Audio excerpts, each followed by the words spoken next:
Gautama Buddha, the Enlightened One. Part 1. Early Life and Background. 1. Introduction. Gautama Buddha, also known as Siddhartha Gautama, is one of the most influential spiritual leaders in world history. As the founder of Buddhism, his teachings have shaped the lives of millions for over 2 millennia. He was not a god, but a man who achieved enlightenment through deep introspection, renunciation, and compassion. His life story, from royal beginnings to becoming the Buddha, is as compelling as his philosophical legacy. Historical context. Siddhartha Gautama was born around the 6th century BCE in Lumbini, located in present-day Nepal. This period was known as the Mahajanapada period, a time of profound political, economic, and spiritual transformation in the Indian subcontinent. The rigid Vedic rituals, dominance of the Brahmin class, and growing urbanization created both opportunity and unrest among various classes of society. Birth and family background. Siddhartha was born into the Shakya clan, a warrior, Kshatriya family that ruled the small republic of Kapilavastu. His father, King Shuddhodana, was the elected chief of the Shakya Republic. His mother, Queen Maya, is said to have had a prophetic dream before his birth, a white elephant entering her side, interpreted as the birth of a great soul destined for either a universal ruler, Chakravarti, or a spiritual leader, Buddha. 7 days after his birth, Queen Maya passed away, and Siddhartha was raised by her sister Mahaprajapat Gautam. The name Siddhartha means he who achieves his goal, a fitting description for the future Buddha. Gautama was his family name, and Buddha was a title he earned later, meaning the Enlightened One or the Awakened One. 1.5 Prophecies and Protection. Upon his birth, astrologers and sages predicted that Siddhartha would either become a great emperor or renounce the world to become a spiritual guide. Fearing the latter, his father surrounded him with luxury and comfort, shielding him from all forms of suffering, aging, sickness, and death. Siddhartha grew up within the confines of palace life, trained in the arts of war, politics, and philosophy. Marriage and family life. At the age of 16, Siddhartha married Princess Yashodhara, a noblewoman from the same clan. Together they had a son named Rahula, whose name means fetter or bond. Despite the comfort and luxury of his life, Siddhartha felt an inner void, an unfulfilled quest for meaning and purpose. Part 2. The Foresights and the Great Renunciation. Point 1. The Turning Point. Despite his father's efforts to shield him from life's harsh realities, Siddhartha became increasingly curious about the world beyond the palace walls. One day, accompanied by his charioteer Channa, he ventured outside the palace. These excursions, later known as the Four Sights, and changed his life forever. The Four Sights. An old man.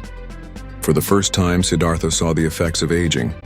Wrinkled skin, weak limbs, and a bent back revealed a natural stage of life he'd never imagined. He asked Channa, "Will I too become old?" and was shocked to learn that aging is inescapable for all beings.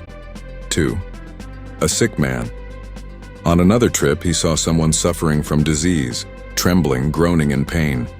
Siddhartha realized that good health was fragile and suffering inevitable. 3. A dead body. He witnessed a funeral procession in the body of a deceased person. The reality of death was deeply unsettling to him. The thought that everyone, including himself and his loved ones, would eventually die shook him. 4. A monk, ascetic.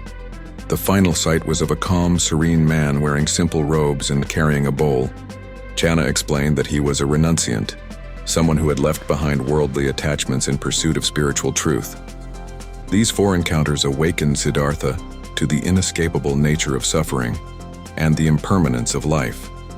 His luxurious life now seemed hollow and superficial. The Great Renunciation. Haunted by what he had seen, Siddhartha made a momentous decision: to leave behind his princely life in search of the truth about human suffering and a path to liberation. One night at the age of 29, he quietly left the palace. Dressed in simple robes, he cut his hair and exchanged his jewelry and fine garments for a monk's attire. This event is called the Mahabhiniskramana, or Great Renunciation. He left behind his wife Yashodhara, his newborn son Rahula, the comforts and power of royal life. With nothing but a begging bowl and boundless resolve, Siddhartha set out into the forests of ancient India, marking the beginning of one of the greatest spiritual journeys in human history. Part 3. Years of Austerity and the Path to Enlightenment.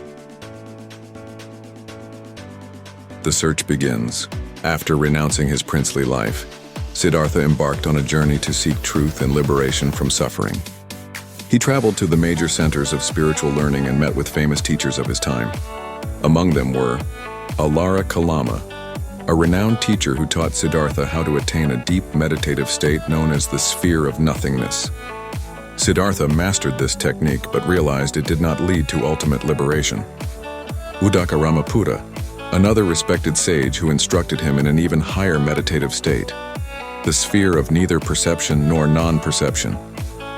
Siddhartha again mastered this but remained unsatisfied. He saw that such states were temporary and didn't address the root of human suffering. Disappointed, Siddhartha left both teachers and chose a new path, extreme asceticism. Embracing austerity, Siddhartha joined a group of 5 ascetics and began practicing severe self-denial. He fasted for long periods, sometimes eating only a grain of rice a day. He subjected his body to intense hardship, meditating in harsh conditions and weakening his body to the brink of death. He believed that by denying all bodily needs, he could overcome desire and attain liberation. His body grew frail, his bones visible through his skin and his senses dulled. Yet even after 6 years of rigorous asceticism, enlightenment eluded him. Realization of the middle path. One day, Siddhartha heard a group of musicians tuning a stringed instrument. He realized, if the string is too tight, it will snap. If the string is too loose, it will not play. Only a balanced tension creates harmony. This analogy inspired the concept of the middle path, Majjhima Patipada, a path between self-indulgence and self-mortification.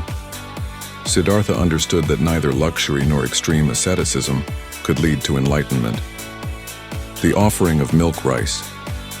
Exhausted and starving, Siddhartha collapsed near the Naranjana River. A kind village girl named Sujata offered him a bowl of milk rice, kheer. He accepted the food, regaining strength. His acceptance of nourishment marked a symbolic break from extreme asceticism and a turning point toward the middle way. His 5 ascetic companions, however, were disillusioned by his decision. Believing he had abandoned the path, they left him and went to Sarnath. The Bodhi tree and meditation. Now alone but with newfound clarity, Siddhartha made his way to Bodh Gaya. There, beneath a large fig tree, later known as the Bodhi tree, he sat cross-legged and vowed, "I will not rise from this seat until I have attained full enlightenment, even if my flesh and blood dry up." With this vow, he entered deep meditation, confronting the deepest truths of life, mind, and existence. Part 4. Enlightenment, Becoming the Buddha. 4.1. The Final Meditation. Under the Bodhi tree in Bodh Gaya, Siddhartha entered an unbroken, profound meditation. The night was silent, the stars above shimmering as he turned inward to confront the nature of existence itself. During the course of the night, he passed through 3 major stages of knowledge. 1. First watch, evening. He gained insight into his past lives, countless rebirths over eons. He saw himself born and reborn in many forms, human, animal, divine, and otherwise. This gave him a vast understanding of samsara, the endless cycle of birth, death, and rebirth. 2. Second watch, midnight. He perceived the law of karma, how actions lead to consequences across lifetimes. He understood how beings are trapped in samsara by ignorance, craving, and aversion. Third watch, pre-dawn. He fully realized the 4 noble truths, uncovering the cause of suffering and the path to liberation. His mind became completely free from ignorance, desire, and attachment. As the morning star rose, Siddhartha attained Nirvana, a state of perfect wisdom, inner peace, and liberation from the cycle of rebirth. He was now the Buddha, the Enlightened One. 4.2. Defeat of Mara. During this night, Siddhartha also faced intense challenges from Mara, the personification of desire, fear, and ego. Mara tried to distract him with temptation, sending his beautiful daughters to seduce Siddhartha. Fear, manifesting terrifying demons and illusions. Pride, challenging his right to attain enlightenment, Siddhartha remained unshaken. In a dramatic moment, he touched the earth with his right hand, calling the earth goddess as his witness. She confirmed his lifetimes of merit and resolve. Mara was defeated. 3. The meaning of Nirvana. Nirvana is not a heaven or a place. It is a state of being beyond suffering, desire, and ego. It is freedom from the fires of greed, hatred, and delusion. In that moment, Siddhartha became Buddha, awakened one, Tathagata, one who has thus gone or thus come, a teacher not bound to any god or scripture, a symbol of human potential and awakening. 4.4. The 7 weeks after enlightenment. After his awakening, the Buddha remained in the vicinity of the Bodhi tree for 7 weeks, reflecting on the profound truth he had discovered. He stayed at various spots around the Bodhi tree. 1. Under the Bodhi tree, first week. 2. Standing and gazing at the tree. Second week. 3. Walking meditation path, Ratana Kankama, third week. 4. Jeweled house, Ratanagara, fourth week. 5. Tree of Ajapala Nigroda, fifth week. 6. Mukalinda Lake, protected by the Serpent King, sixth week. 7. Rajayatana tree, seventh week. During this time, he contemplated whether the world would understand such a deep truth. Part 5. The first sermon and the formation of the Sangha. 5.1. Sharing the Dhamma. Initially, the Buddha hesitated to teach. He thought, this truth is profound, subtle, and beyond ordinary understanding. However, moved by compassion, he decided to share the Dhamma, truth or teaching, for the benefit of all beings. Brahma Sahampati, a celestial being, appeared and pleaded with the Buddha to teach for the sake of those with little dust in their eyes, those capable of understanding. The Buddha accepted. Journey to Sarnath. The Buddha traveled to Sarnath, near Varanasi, to find the 5 ascetics who had previously abandoned him.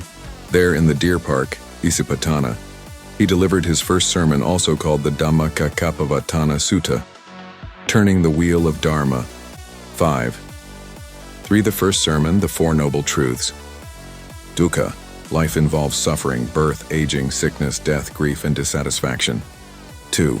Samudaya, the cause of suffering is craving, tanha, rooted in ignorance. 3. Nirodha, there is an end to suffering, the cessation of craving leads to nirvana. 4. Magga, the path to end suffering is the Noble Eightfold Path. This sermon marked the beginning of Buddhism as a spiritual tradition. The 5 ascetics became the first disciples and formed the core of the Sangha, community of monks. The Noble Eightfold Path. The Buddha outlined a practical guide to liberation through the middle path, known as the Eightfold Path. 1. Right view, understanding the nature of reality. 2. Right intention, commitment to ethical and mental self-improvement. 3. Right speech, speaking truthfully and kindly. 4. Right action, ethical conduct and non-harm. 5. Right livelihood, earning a living without causing harm. Right effort, cultivating positive states of mind. 7. Right mindfulness, awareness of body, feelings, and thoughts. 8. Right concentration, deep meditative absorption. 5. Growth of the Sangha. With time, more disciples joined the Buddha's Sangha. Some notable early converts included Yasa, a wealthy young man disillusioned with luxury; Kondanya, the first monk to understand the Dhamma fully; Sariputta and Moggallana, who became the Buddha's chief disciples; Mahaprajapati Gautam, his foster mother, who requested and received permission for women to join the monastic order, marking the formation of the Bhikkhuni Sangha, order of nuns. The Sangha became a living embodiment of the Buddha's teachings, wandering across India to spread the Dhamma,